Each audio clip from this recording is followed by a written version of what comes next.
Hello कक्षा 11 के मेरे बहुत प्रिय विद्यार्थियों, हिंदी की ऑनलाइन क्लासों में आपका स्वागत है।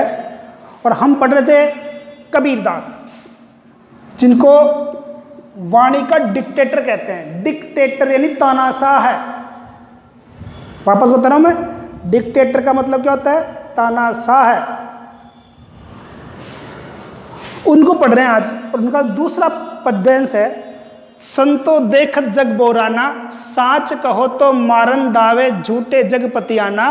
नेमी देखा धर्मी देखा प्रात करे स्नाना, आत्म मारी पखाने पूजे उनमें कछु नहीं ज्ञाना।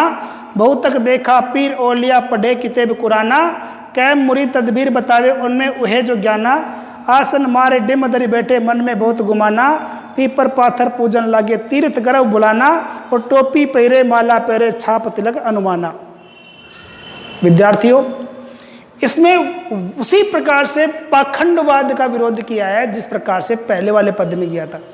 इसमें मूर्ति पूजा, छापा तिलक, टोपी पहनना, इन सब का विरोध करके एकेश्वरवाद का समर्थन किया है कि ईश्वर एक ही है। तो इस तरीके से ये एक बहुत सार्थक पद्यांश है। मैं आपको एक बात बता दें कि आप एक पाठ पढ़े, 12वीं क्लास में है, और उसके लेखक है सरदार पूर्ण सिंह।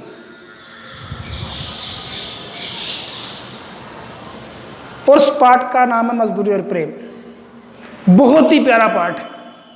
उन्होंने बताया है कि मंदिरों में, मस्जिदों में पुजारी बैठते हैं, मौलवी बैठते हैं। चलो कोई बात नहीं, बैठते हैं। लेकिन उनका यह मानना है कि जो व्यक्ति श्रम करता है, मेहनत करता है, उसकी बुद्धि भी सक्रिय रहती है। और जो व्यक्ति श्रम नहीं करता, बैठा रहता है, उसकी बुद्धि बासी हो जाती है। और बासी वस्तु से जो विचार निकलते हैं वो भी बासी ही होते हैं, बुरे होते हैं, बेकार होते हैं, कल्याणकारी कभी हो ही नहीं सकते। ईश्वर को प्राप्त करने के लिए दिखावा नहीं, बता रहे इसमें दिखावा नहीं चाहिए। हमें आत्मा से परमात्मा को स्मरण करना चाहिए। हम आत्मिक रूप से ईश्वर की आराधना करते हैं बिना दिखावे के, तो हम ईश्वर की प्राप्ति कर सकते हैं। लेकिन कुछ लोग ऐसा नहीं करते, पाखंड करते हैं। जैसे मैंने अभी कुछ दिन पहले एक अखबार देखा, उसमें मूर्तियों को आइसोलेट किया गया था कि इनके कोरोना ना हो जाए, इसलिए उनको आइसोलेट किया गया था। मूर्तियों के मास्क लगाया गया था, बोले इनके कोरोना हो गया। और पहले भी छपी थी कि ठाकुर जी बीमार हो गए साहब, उनका चेकअप डॉक्टर साहब कर रहे हैं। यार कहाँ की बात है?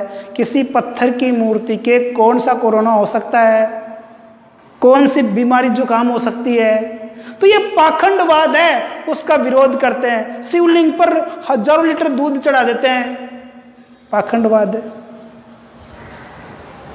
कुछ नहीं है। तो इस पाखंडवाद को हमें समझना होगा कबीरदास जी के अनुसार। इस पाखंडवाद से मोक्ष की प्राप्ति नहीं हो सकती। मोक्ष की प्राप्ति ईश्वरीय ज्ञान से होती है, और ईश्वरीय ज्ञान प्राप्त करने का मार्ग सच्चा गुरु ही बता सकता है।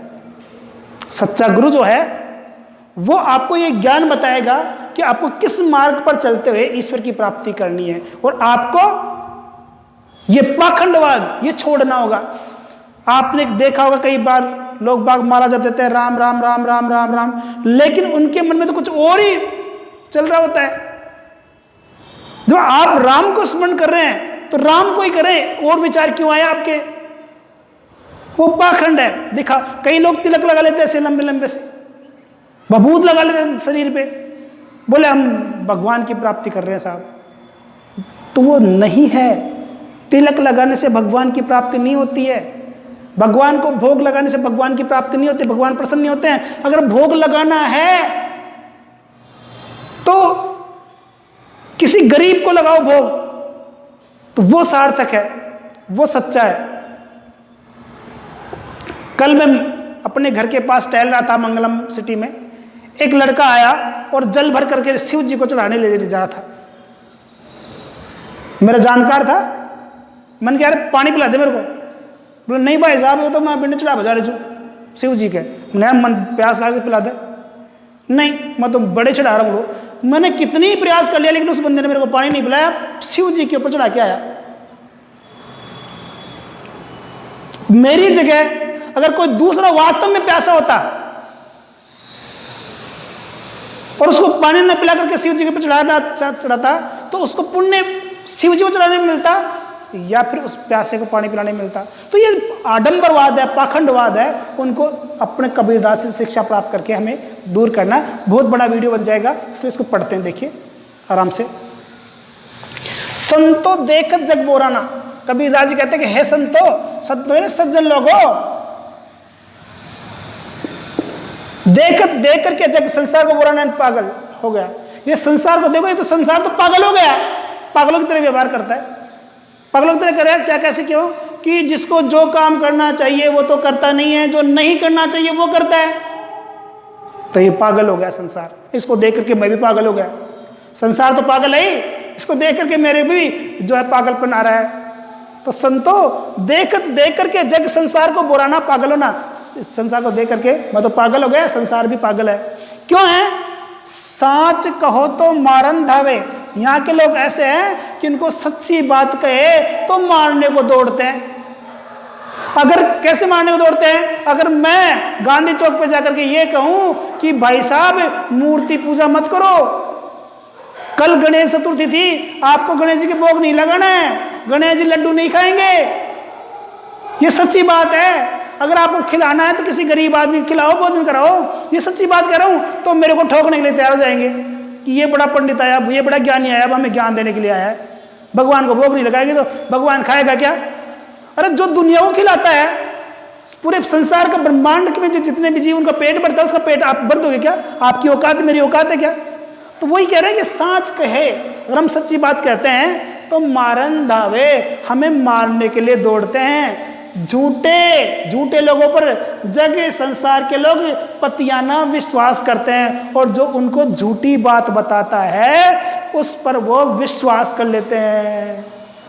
झूठी बात कैसे? कोई पंडित, स्वर समाज चाहता हूं मैं, किसी धर्म विशेष की टिप्पणी नहीं करता, किसी व्यक्ति ने आपको ये कह दिया कि आपकी तो दशा खराब है, आपको तो ये करना पड़ेगा, आप डर जाएंगे धर्म से और उसका कहना मान करके लाखों रुपए खर्च कर दोगे, पूजा पाठ में लग जाओगे, मूर्ति पूजा में करने में लग जाओगे। तो वो झूठी जो बातें होती है उन पर लोग बाग विश्वास करते हैं। अब देखो, नेमी देखा, हम कई नेमी देखते हैं। नेमी मतलब जब तक स्नान ध्यान करके पूजा पाठ नहीं कर लेते तब तक अन्य कार्य नहीं करते। धर्मी देखा, कई धर्मी पाखंड, धर्म के पाखंडवादी देखे हमने, जो पाखंड करते धर्म का।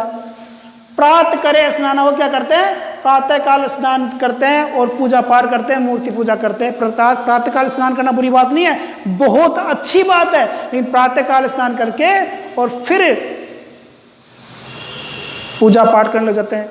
जैसे आप देखो, आपके मनोहरपुर में जैसे संडे वाले दिन, आजकल तो पता नहीं होता, एक माइक बजता है और माइक में बहुत जोर जोर से राधे श्याम सीताराम, राधे श्याम सीताराम, राधे श्याम सीताराम लगातार दोपहर तक बोलते ही रहते हैं। अब उस माइक जहाँ बजता है उसके आसपास के लोग कितने डिस्टर्ब होते होंगे, उन बच्चों की परीक्षाएं कितनी डिस्टर्ब होगी।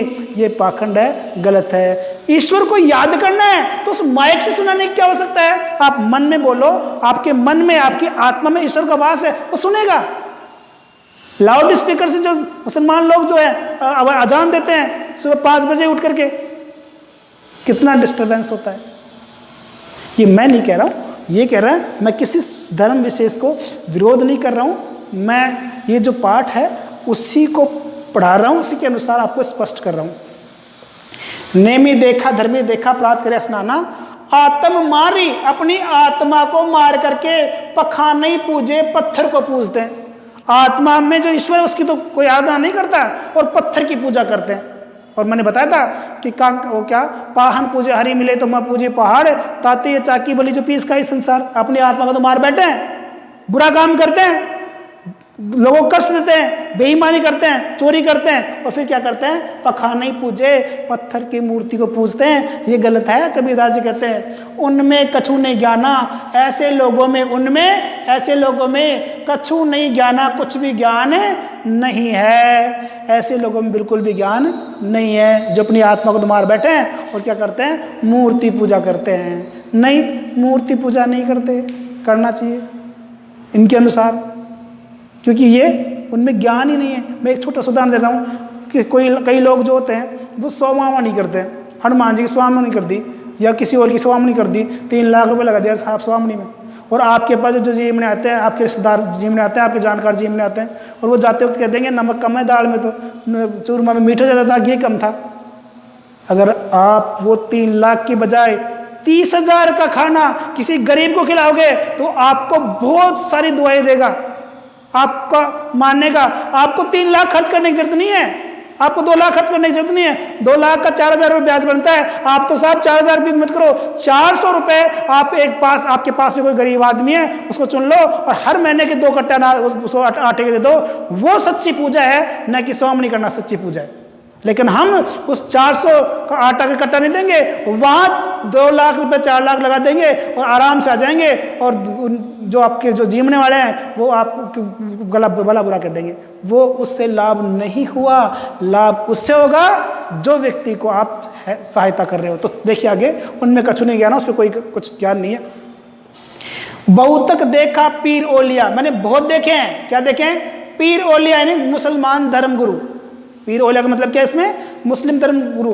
पढ़े किताब कुरान, वो क्या करते हैं, कुरान की किताब पढ़ते हैं। पढ़े नहीं पढ़ते, किताब यानी किताब, कुरान की, वो कुरान की किताब पढ़ते हैं और सोचते हैं कि मेरे को तो बहुत ज्ञान हो गया। के मुरीद का मतलब शिष्य। तदबीर यानी उपाय बताते हैं अपने शिष्य को, फिर क्या बताते हैं उपाय कि आप ऐसा ऐसा करो, आप ऐसा ऐसा करो। उनमें वे जो ज्ञान, और क्या बताते हैं, उनमें जो ज्ञान है अधूरा वही ज्ञान अपने शिष्यों को बताते हैं, और वो खुद तो डूबते ही हैं और अपने शिष्यों को भी डुबा देते हैं। पाखंड तो इतना कि वो कहते हैं कि हमने कुरान पढ़ी है, हमें बहुत ज्ञान है, और जो ज्ञान उनमें है, अधूरा ज्ञान है, वो अपने शिष्यों को बता देते हैं। चलो कोई बात नहीं। अब हिंदू लोग भी देखो, यहाँ मुसलमान लोगों के बारे में करारा व्यंग्य किया है, और यहाँ कह रहे हैं आसन मार डिम्ब दरी बैठे। हिंदू लोग क्या करते हैं, आसन मार लेते हैं, आलती पालती मार लेते हैं, ध्यान मुद्रा में बैठ जाते हैं। आसन मार डिम्ब दरी बैठे, डिम्ब यानी घमंड धारण करके, गर्व करके बैठते हैं कि हम तो भगवान की आराधना में लगे हुए हैं। मन में बहुत गुमाना, उनके मन में बहुत गुमान होता है, बहुत गर्व होता है कि देखो मैं तो ईश्वर की आराधना कर रहा हूँ, यहाँ बैठे आराम से आसन लगा करके और भगवान का ध्यान कर रहे हैं, और बीच बीच में ये बोल रहे हैं सीता काया की बिन भगा दीजो। कहाँ है, उसका ध्यान है ही नहीं, वो पाखंड कर रहा है। भगवान का स्मरण करने के लिए जो अपने आत्मा में जो ईश्वर है उसको अपनी बात कहनी है, दिखावा करने की आवश्यकता नहीं है। तो देखिए, आसन मार डिम्ब दरी बैठे, मन में बहुत घुमाना, पीपर पाथर पूजन लागे। और क्या करते हैं, पीपल को पूजते हैं, पाथर पूजन लागे, पत्थर की मूर्ति को पूजते हैं, जिसमें कुछ मतलब ही नहीं है। पत्थर की मूर्ति को में कोई मतलब नहीं है उनको पूजने से। तीर्थ गर्व बुलाना, और तीर्थ यात्रा करते हैं और अपने गर्व में भूले हुए होते हैं। वो सोचते हैं हमने तो तीर्थ यात्रा कर ली, हमारे सारे पाप धुल गए, और घर में जो माता बैठी है उसको समय पर रोटी नहीं देते, उसकी सेवा नहीं करते, और तीर्थ करके अपने आप को बहुत बड़ा पंडित समझते हैं। बहुत शॉर्ट में बताऊंगा मैं आपको। टोपी पहरे, माला पहरे, क्या करते हैं, टोपी धारण कर लेते हैं दिखावा करने के लिए मुसलमान लोग। माला पहरे, हिंदू लोग के माला पहन लेते हैं और दिखावा करते हैं। माला पहनने से, टोपी पहनने से ईश्वर की प्राप्ति थोड़ी होती है। ईश्वर की प्राप्ति तो कल्याण से होती है। जो लोग गरीब लोग हैं, जो लोग असहाय लोग होते हैं, उनके कल्याण से ही भला होता है। ये प्रपंच, ये दिखावा करने की आवश्यकता नहीं है। टोपी पहरे, माला पहरे, छाप तिलक माना, और अपने ललाट पर छापा और तिलक लगा लेते हैं, यहाँ यहाँ यहाँ यहाँ, और वो दिखावा करते हैं। तो इनसे कुछ भी लाभ नहीं है। तो अतः हमें इन पाखंडवादों को छोड़ना होगा, त्यागना होगा और वास्तविक मर्म को पहचानना होगा कि ईश्वर को हम किस प्रकार से प्राप्त कर सके, इस बात को हमें जानना होगा। अब इसमें देखिए भाषा वही सदुकड़ी भाषा है और साथ साथ में इसमें देखो अनुप्रास अलंकार और पुनरुक्ति प्रकाश अलंकार का प्रयोग है। इसमें अनुप्रास अलंकार तो है ही,